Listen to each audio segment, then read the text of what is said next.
Hello every student, welcome back to my YouTube channel. आज मैं आप सभी लोगों को इस रंग बिरंगे प्यारे प्यारे मौसम में आप सभी लोगों को एक रंग बिरंगा टॉपिक मौन प्रभास लेकर आया हूँ, जो कि very very most important topic है।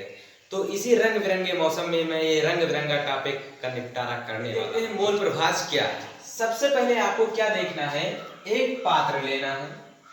ये पात्र मैंने ले लिया, इसमें आपको विलयन रखना है। विलयन में क्या हो दे हो यही कही आवाज तो चलिए देखते हैं मौन प्रभास क्या होता है। सबसे पहले क्या करना है, आपको एक पात्र लेना है। देखिए इस पात्र में आपको सॉल्यूशन भरना है। यहाँ पर क्या भरा हुआ है, विलयन भरा हुआ है। ठीक बेटा, इस विलयन में 2 या 3 यानी 2 से अधिक या 2 घटक इसमें उपस्थित होने चाहिए। मान लीजिए एक घटक ए है और दूसरा घटक क्या है, बी है। तो देखिए इसमें जो मौन प्रभास का डेफिनेशन होता है वो क्या होता है। जैसे यहाँ पर 2 विलयन उपस्थित है तो दोनों घटक के मौन प्रभाज होंगे इसमें। तो अगर मान लीजिए कि एक घटक का मौन प्रभाज आपको ज्ञात करना है तो क्या सूत्र होता है इसका, परिभाषा आप कैसे लिखेंगे कि विलयन घटक ए का मौन प्रभाज उसके बराबर होता है जो घटक ए का मोल और बटे में कुल मोलों के अनुपात के बराबर होता है। क्या बराबर होता है, तो घटक ए का मोल प्रभाज बराबर होता है। नहीं क्लियर हुआ, आप परिभाषा अभी लिखेंगे उसके बाद दोबारा क्लियर हो जाएगा। यहाँ पर आपको क्या लिखना है कि किसी विलयन में उपस्थित अवयव के मोल प्रभाज या अवयव का मोल प्रभाज, लिखिए अवयव का मोल प्रभाज उस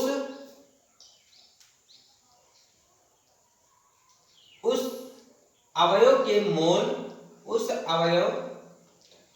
मोलों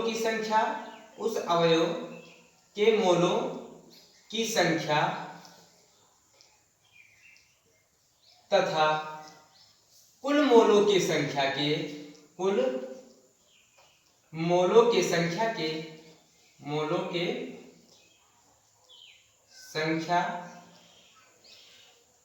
के अनुपात के बराबर होता है। संख्या के अनुपात के बराबर होता है। क्या कहा मैंने, अनुपात के बराबर होता है। फिर से एक बात देखिए, जैसे इसमें क्या 2 अवयव उपस्थित है, एक ए अवयव है, एक क्या है, बी है। तो यहाँ पर देखिए इसका भी मोल होगा, इसका भी मोल होगा। तो अगर आपको अवयव ए का मोल प्रभाज निकालना है तो ए का मोल निकालेंगे, उसको ऊपर रखेंगे और ए और बी दोनों का मोल निकालकर जोड़कर उसे नीचे रखेंगे। तो वो जो होगा वो ए अवयव के मोल प्रभाज के बराबर होगा। जैसे यहाँ पर देखिए इसे किससे प्रदर्शित किया जाता है, मोल प्रभाज को। मोल प्रभाज या मोल अंश एक ही बात है, चाहे मोल प्रभाज पूछे चाहे मोल अंश पूछे, यही डेफिनेशन आपको लिखनी है। तो इसे x से प्रदर्शित करते हैं। किससे प्रदर्शित करते हैं, x से प्रदर्शित करते हैं। अब देखिए अगर इस विलयन में a का मोल प्रभाज आपको ज्ञात करना है तो यहाँ पर आपको लिखना होगा XA इक्वल टू, अब आप सभी लोगों को मैंने बताया है कि मोल को n से प्रदर्शित करते हैं तो यहाँ पर n लिखेंगे। अब मैंने कहा है कि जिसका आप मोल प्रभाज ज्ञात कर रहे हैं उसके मोल को ऊपर रखना है, यानी n का मोल प्रभाज a का मोल प्रभाज ज्ञात कर रहे हैं तो मोल यानी a के मोलों की संख्या को ऊपर लिखना है और नीचे क्या लिखना है, दोनों के मोलों के योगफल लिखना है। तो यहाँ पर दोनों के मोलों का योगफल लिख दिया। ये आपका सूत्र हो गया। इसे आप मान लीजिए समीकरण 1 मान लीजिए।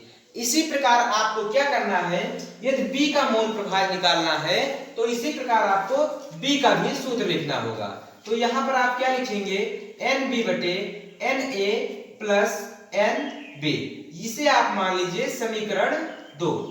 जब आपका समीकरण 1 और 2 कंप्लीट हो गया तो समीकरण 1 और 2 को जोड़ दीजिए।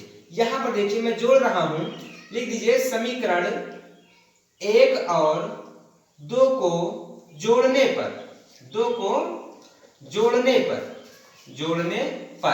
अब आप यहाँ पर क्या देखेंगे, XA बायां पक्ष जुड़ेगा, दायां पक्ष दायां तरफ जुड़ेगा। तो XA plus XB equal to क्या हो जाएगा, NA बटे Na प्लस Nb, और यहाँ पर फिर जुड़ जाएगा Nb बटे Na प्लस Nb। अब यहाँ पर आप सभी लोग देखते हैं कि आधार क्या है, समान है, तो आप सभी लोग जानते हैं ये कक्षा 2 का भिन्न है, इसे आप जोड़ सकते हैं। तो यहाँ पर क्या हो जाएगा, Na प्लस Nb बटे Na प्लस Nb। अब देखिए यहाँ पर क्या हो जाएगा, ये दोनों समान है तो क्या हो जाएगा, कट जाएगा, यानी xa plus xb equal to क्या हो जाएगा, 1 हो जाएगा। क्या हो जाएगा, xa plus xb equal to क्या हो जाएगा, 1 हो जाएगा।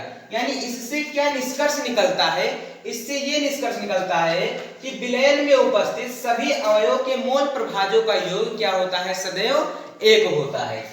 यही निष्कर्ष निकालना था आपको। सूत्र तो आपको, सवाल तो जो आपको होगा वही जो यहीं से लगेगा। कभी कभी ये भी, जैसे मान लीजिए एक घटक का मोल प्रभाज दिया हुआ है तो कहेगा दूसरे घटक का मोल प्रभाज ज्ञात कीजिए, तब ये सूत्र लगेगा, अन्यथा ये सूत्र लगकर आपको मोल प्रभाज ज्ञात करना होगा। तो अब हम मिलते हैं नेक्स्ट वीडियो में, तब तक के लिए धन्यवाद।